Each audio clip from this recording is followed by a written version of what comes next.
Okay, so here we are going to start the remaining part which we had left in chapter number 2, that is kingdom classification. I had already given you the first part of this chapter, second part of this chapter, as well as the third part of this chapter's video. Today what we are going to study is the last part of this chapter, in which we are going to study about the flowering plants. Before starting the flowering plant, students, I just wanted to all of you to get revise what we have studied in the plant kingdom. Okay, so I am just going to revise all of thing at a very short time. And there was 5 kingdom. Okay, the first kingdom was kingdom Monera, the second kingdom was kingdom Protista, the third kingdom was kingdom Fungi, the fourth kingdom was kingdom Plantae, and the fifth kingdom was kingdom Animalia. In this chapter we are going to study only 4 kingdom till kingdom Plantae. We are not going to study kingdom Animalia because kingdom Animalia is our third chapter. Students from okay नानी के घर बेटा बाद में जाना, अपना पहले video mute कर दो आप.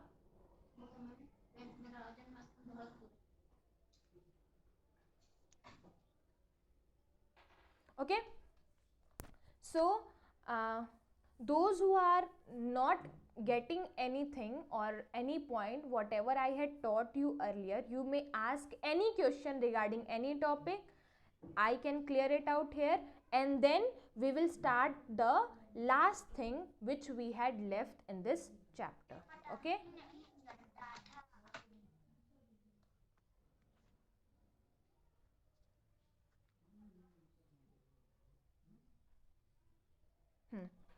so any one of you is having any doubt, beta? No, ma'am. Okay, is there no one is having any doubt regarding any of the topic? No, ma'am. Okay, so I am going to revise all of you the kingdom Plantae. In kingdom Plantae, beta, the whole kingdom Plantae was divided into 2 parts. Okay, the first part was non-flowering plants and the second part was flowering plant. Means non-flowering part was that plant those who are not able to produce flower. Okay, and the flowering plants were those plants those who are able to produce flower. Okay, in non-flowering plant, what I told to all of you, there was Thallophyta, Bryophyta and Pteridophyta. Okay, in Thallophyta there was only thallus like structure, means a fragment or a single body like structure. In Bryophyta there was thread like structure was found on the body. Bryophyta have stem and leaf but they do not have roots. Okay, the Bryophyta. But in Pteridophyta there was stem, there was root, there was leaf, but they do not have flower and fruits. Now what we are going to start today is the flowering plants, means the angiosperm and the gymnosperm.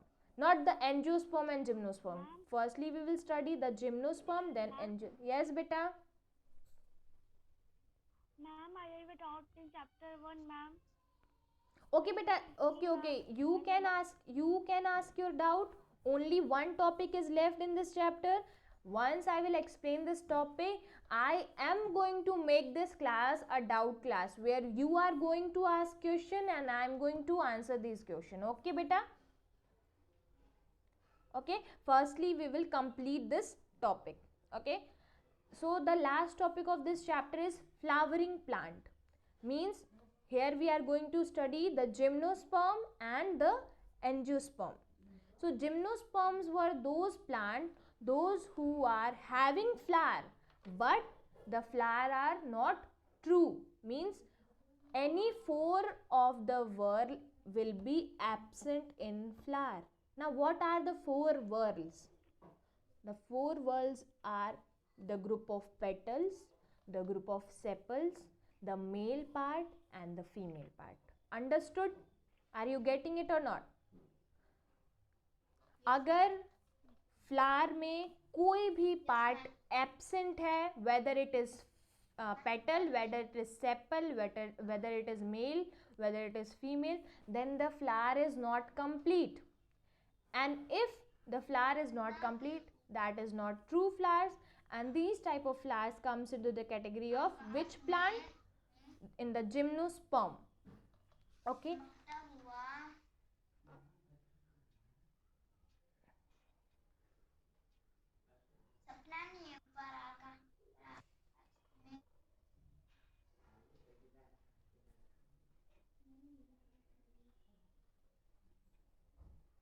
Okay, so in gymnosperm you are going to see a flower, but the flower is not true. But in angiosperm you are going to see a true flowers.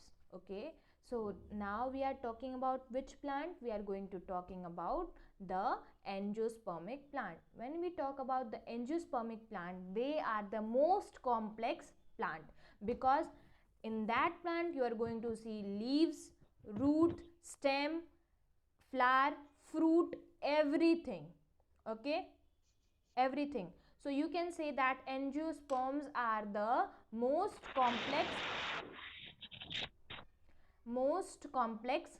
plant. Okay, so in angiosperm there are two category. The plants are divided into two category: monocot plants and dicot plants.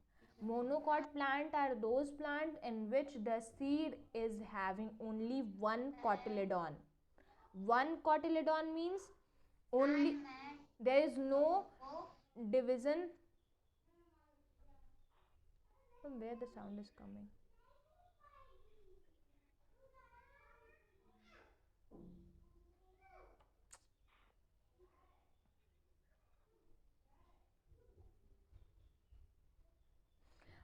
So in angiosperm there are two types of plant. One is monocot, one is dicot. If the plant seed is having only one cotyledon, then the plant will be known as monocot plant. For example, when you see rice, there is only one cotyledon. When you see maize, there is only one cotyledon. Now what is cotyledon? When you see, have you seen grams, chana? When you open the cover of gram means chana, you see there are two seeds are jointed together. Okay, that are two cotyledons. Understood? That are two cotyledons. That two cotyledons are known as dicot. Okay, di means two and cotyledons means there are two parts of seeds. Okay, now if a seed is having only one cotyledon, like maize, rice, wheat, they comes into the category of monocotyledonous plant seed. And if they are having two cotyledons, they comes into the category of dicot plant seeds. Now if we are talking about the complexity, the toughness of the plant, which plant will be more tough or more strong? The dicot will be the more complex or tough plant, because when you see the mango tree is tough, but when you see the plant of maize, the plant of rice, the plant of wheat, they are not so strong.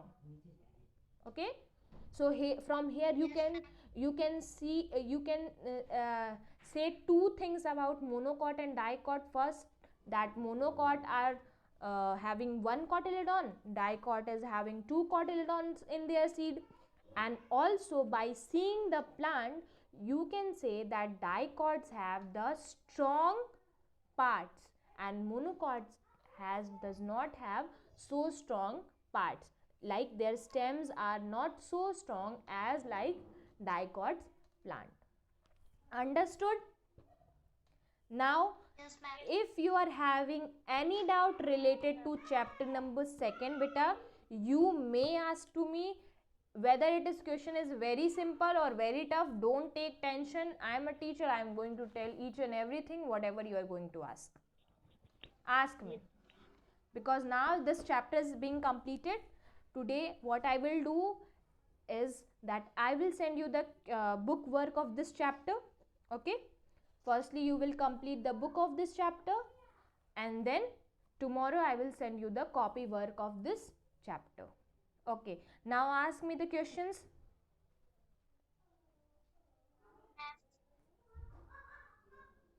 Yes beta. Ma'am, we have to do summer assignment in our fair copy. Yes, very good question. You have to do your summer assignment work in your fair copy. Don't no need of doing it in another copy. Just leave one page where the second chapter is being completed by you, and after completing that chapter, leave one page. Beta, please don't do this. Whoever is doing this now, please don't do this. Okay, now what you have to do is after leaving one page, you have to decorate the next page. Decorate in the sense that you have to write in a very good manner that summer assignment work, and then you have to do the summer assignment work. Understood? Yes. And see, in Yes, ma'am. Yes, ma'am. okay, Ma'am, but we usually do the summer assignment work in either a page or chart paper, not in a fair copy. what beta? Yes, ma'am. One second. Ma'am, there are usually work. Ma'am, we usually do the summer assignment work in either a chart paper or a file copy. One second beta, I had mute all of you because there is one sound which is coming. Firstly listen to me very carefully, and then if you are having any doubt, just ask me. See, the first thing which I had given to all of you in the summer assignment work is to complete your chapter 1 and 2, right? That you have to do in your fair copy only. Okay, like you have to not do it again. You have to do it only what you are studying. You have to not do it for 2 times, right? Only for 1 times. That means your first assignment work is to complete your copy, not you have to do chapter number 1 and 2 again and again. Second, I had given you to prepare a chart, that you have to prepare on a chart paper. And second, I had given you the activity that you have to perform. Okay, and for performation you don't need any chart. What you have to do, you have to write that activity from your book and tell me the result what you had seen by that activity, because I had given you the very easy activity which you can perform by your own. Understood? Now if there is any doubt, you may ask to me.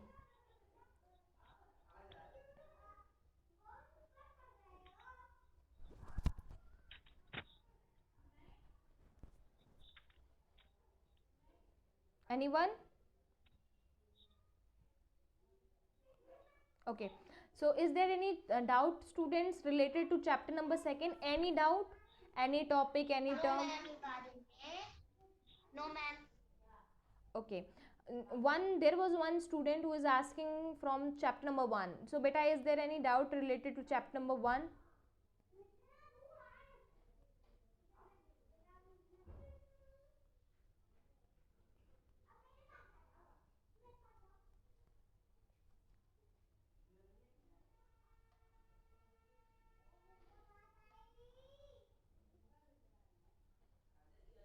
Is there any doubt related to chapter number 1 or 2 from any chapter? Ma'am. Yes beta. Ma'am, chapter number 2, bacteria, ma'am, please. Okay, bacteria. And anyone else was saying something? Yes, ma'am. Ma'am, I am. Yes, tell me beta, what you want to ask? Ma'am, page number 15, ma'am, chapter 1, aphthisical tissues. Apical tissue. Yes, ma'am. Okay, so there are two doubt, which is apical tissue and bacterial cell. Okay, so first I am going to tell you about the bacterial cell because it's belong to the same chapter. Then I will tell you the apical tissue. See, In bacterial cell, I had told to all of you that it is a unicellular organism. Unicellular organism means the whole body of an organism is completed in a single cell. Understood? That means unicellular. And the cell is of prokaryotic type. Now why the cell is known as prokaryotic type? Because the nucleus is not true. Why the nucleus is not true? Because the nucleus is not containing all the constituents of nucleus. See, the main function of nucleus is to contain nucleic acid, but here the DNA of the bacteria is in cytoplasm, not in the nucleus. Right? See the diagram of bacteria. See the diagram of bacteria. When you see the DNA of bacteria, it is in cytoplasm, not in the nucleus. So it is the prokaryotic cell. After that, you can see one flagella, like tail-like structure, which is coming from the bacterial cell. That flagella helps the bacterial cell to move. Which page number? Beta, page number 26. So when you see the flagella-like structure, the flagella-like structure is for the movement of bacterial cell. Okay? Because bacterial cell do not have their leg, because they are not multicellular organism, but they wants to move, or they do the function of movement. So for movement they use their tail-like structure, that is known as flagella. Understood? There are some pili-like structure also. Pili-like structure is also known as for their movement and also for cleaning their surroundings. For example, if they are finding any burden while they are moving, they can move with the help of their pilis. Okay, that is written here, P-I-L-I. Now what is capsule? Capsule is that part of the cell, students, which protect the cell. Okay, in the extreme condition, for example in extreme cold, in extreme hot. Okay, means the capsules are more resistant than that of bacterial cell. Understood? Jayashree, are you getting it, beta? Okay. Now cytoplasm means, cytoplasm is the liquid content which is present inside the cell. Nucleoplasm is the liquid content which is present inside the nucleus, and nucleoplasm and cytoplasm both constituently forms protoplasm. Understood? Plasmids are those part which is present inside the cell which is responsible for the synthesis of food. Anybody else? No, ma'am. No, ma'am. Okay. Now there is one more doubt, which was apical meristematic tissue. See student, if the pencil is a plant, see, if this pencil is a plant, this will also known as the tip and this will also known as the tip. Okay, so tip means the point where the plant ends or started. So at the tip of plant, whether it is tip of root, whether it is tip of stem, whether it is tip of branches, whether it is tip of leaves, anything, at the tip the apical meristematic tissues are found.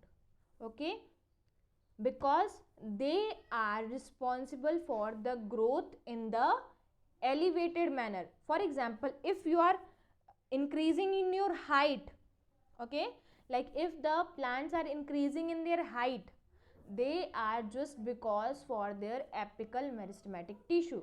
If they are increasing in their width, means in the diameter, that is just because of the lateral meristematic tissue. And if they are increasing from in between, that is because of the intercalary meristematic tissue. Understood? Ma'am, types of epithelial tissues? What, beta? Yes. Ma'am, types of epithelial tissues. Epithelial tissue. Okay. In epithelial tissue there are, I guess, 4 types of tissue was there. Yes, squamous tissue, cuboidal, columnar and 3 types of there. One second. Animal tissue, types of epithelial tissue? Yes, see, mainly there are only 3 types of epithelial tissue. One is squamous, one is cuboidal, and one is columnar. If any boundary or any lining of the organ, okay, is made up of simple type of cells and they are flat in the structure, okay, they are flat in the structure, they are known as squamous epithelium tissue. Understood? If they are cube like in structure, okay, they are known as cuboidal epithelium, and if they are column like in structure, they will be known as columnar epithelium. Okay, and inside the columnar epithelium there are,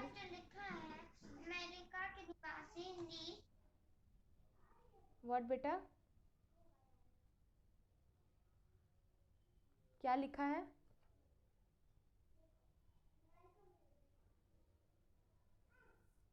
Okay, so what I was telling to all of you is that if the cells are flat in structure, okay, flat means चिपटे हैं अगर वो cells, they comes into the उनके shapes कैसे होंगे? ऐसे diagonal shape, they comes into the category of squamous epithelium.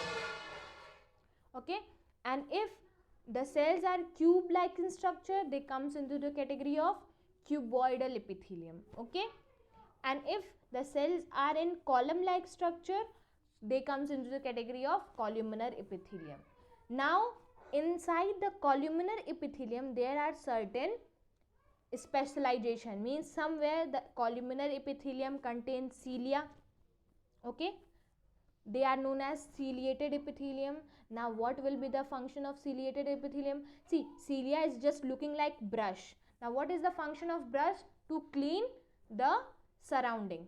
Okay, so ciliated epithelium will be cleaning their surfaces. From for example, the ciliated epithelium will be found inside your nose, okay, your tubes, to clean that surface. The glandular epithelium will be found in that part where the glands are present inside the epithelium. For example, your skin is also epithelium and it also contain gland, that is sweat gland. So that will be the example of glandular epithelium. Now sensory epithelium will be found in your taste bud, that is also a lining, but there is also some senses, you get sense of that is sour, that is sweet, that is salty, that is hot, that is cold. So that there will be sensory epithelium. Understood?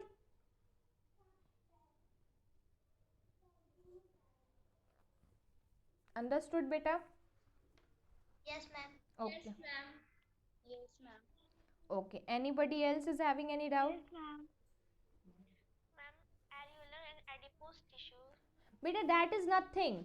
There are some tissue those who contain fat globules, and there are some tissue which contain fiber cells.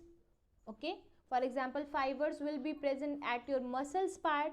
So if they are containing fat globules, they comes into the category of adipose tissue, and if they are containing fibers, they comes into the category of areolar tissues. Ma'am, what is their function? Fat globules are responsible for what? Fat is responsible for that. If you have, see, if anybody is having less fat and if someone is having more fat, see, fat doesn't means mota or patla, please keep in your mind. Ma'am, What beta? ma'am, it is given in the category of connecting tissue. Yes, Ma'am, what is the function of adipose tissue in connection? yes, that I will, that I'm going to say you now. See, in adipose tissue there is fat, okay, fat and oil, and connecting tissues means those tissue which is found all over your body.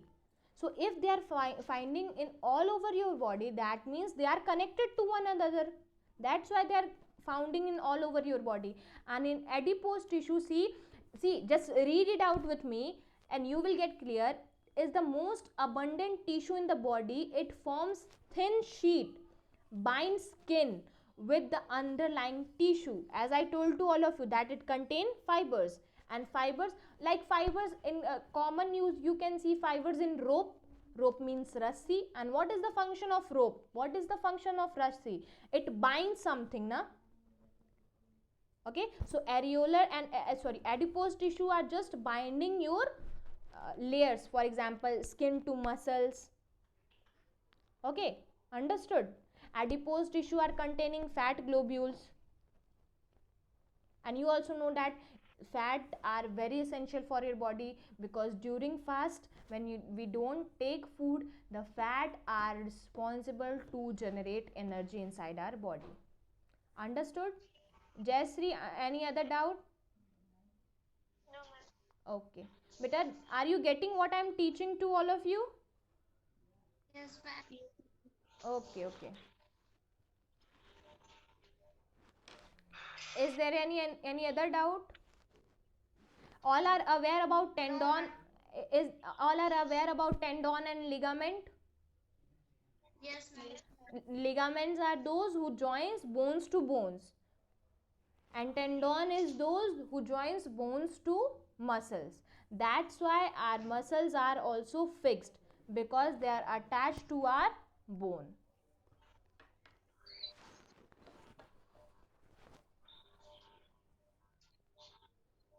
Okay, if none of you are having any doubt, can I leave the class?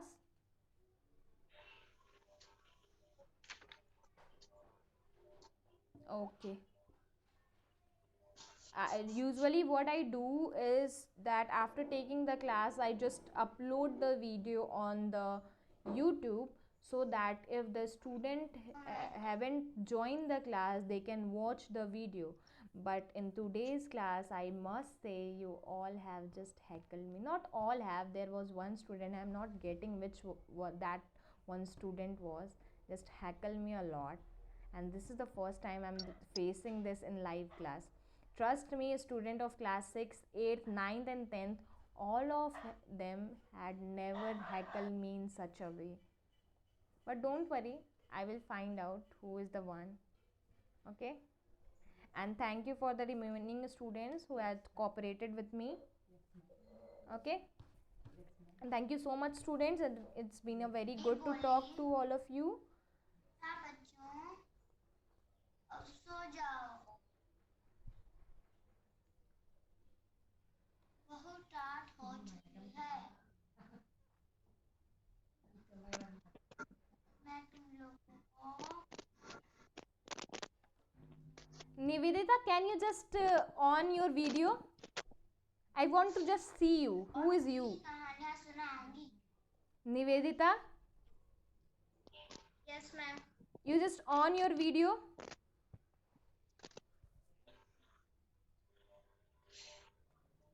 Beta, why are you speaking when I was teaching? Ma'am, I was not speaking. Ma'am, my brother was speaking. So when your brother was speaking, you should just mute your video now, because of you we were just having so much problem in our teaching. In our class we were having so much problem. There is one option of mute. Now I get you are not, Yes, ma'am. you was not doing it intentionally, but you because whatever you say na beta, that comes in the video, right? Yes, ma'am. Okay, so from today you have to make sure. Okay, it's not Nivedita, it's someone else. Who is this?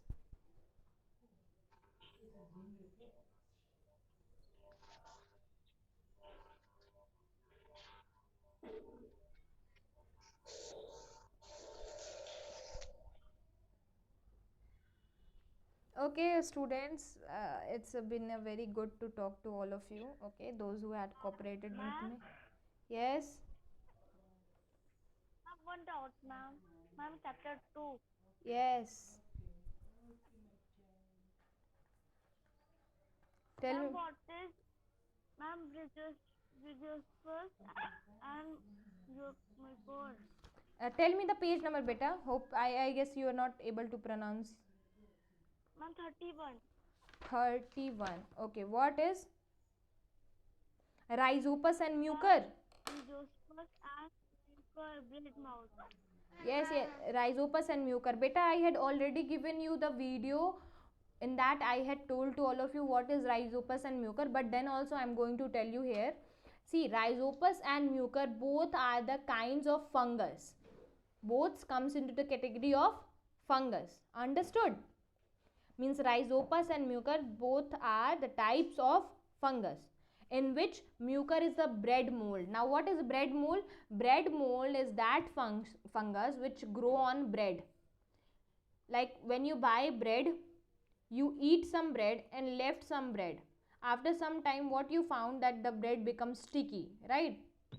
And your mother will say that don't eat that bread, because now the bread is being spoiled. That spoilage was done by the mucor, the bread mold. Understood?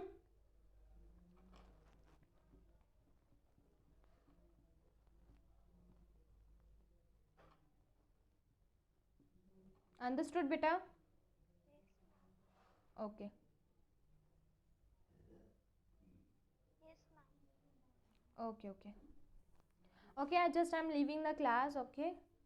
And this will be the most interesting live video which is going to be uploaded on like YouTube. Okay, thank you to all of you.